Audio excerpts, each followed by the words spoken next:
Hi,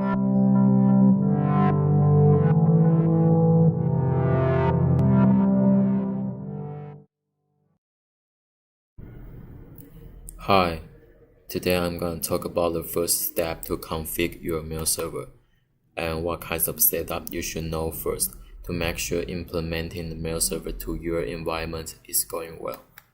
And before installing the mail server, there are some conditions that need to be prepared beforehand.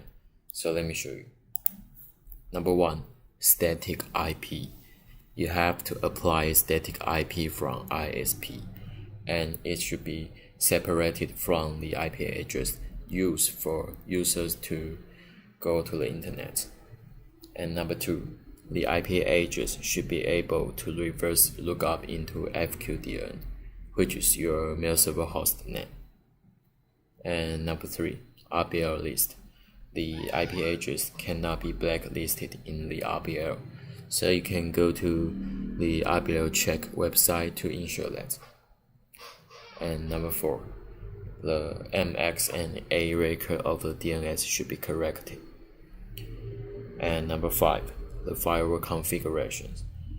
So if the mail server is managed within your LAN, you need to configure port mapping or IP mapping to your mail server so that the mail server can provide external service.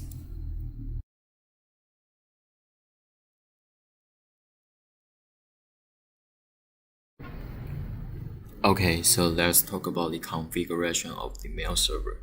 So usually, the first step to configure your mail server is to give it an IP address.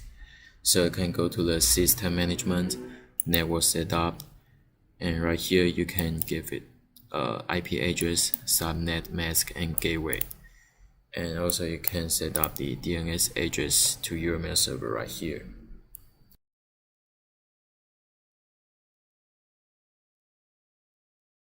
So the next one, you can go to the mail server and basic setup. And right here, you can set up the host name of the mail server, like this. Okay. And click apply to save the settings. And also, you can set up the domain name in your mail server. And the multiple domain name is supported in the mail server as well.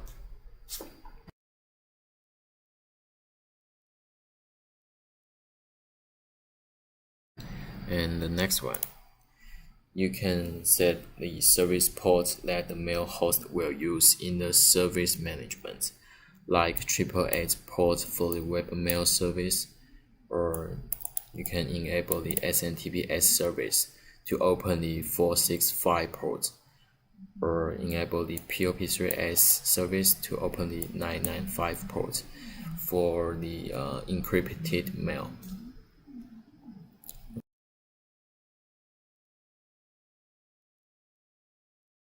Okay, so the next one I want to talk about is the mail record. So you can go to the mail record basic setup to enable the mail record service. And also you can set up the number of days to keep the mails in your host. It is recommended to be more than 180 days, and which means that the mail will be saved in your host for 180 days, and after that only logs will be left.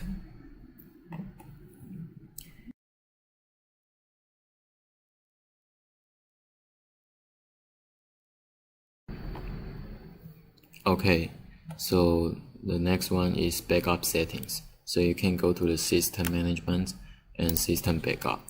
So right here you can create your own backup settings to your backup storage. And we provide 2 types of connect mode. One is Samba and the other one is FTP, and 2 types of backup type. Okay, so the first one is mail backup. In mail backup, we will back up all the EML files of incoming and outgoing emails in the folder categorized by dates in your backup storage. And in the system backup, you can choose the backup options like your config file or your mail log, and of course your mail. And the mail right here refers to backup the mails by each account.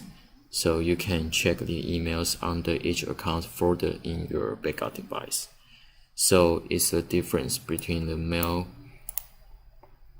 between these two types of backup, mail backup and system backup. And also in the backup settings, you can set up the backup time schedules or some basic settings right here.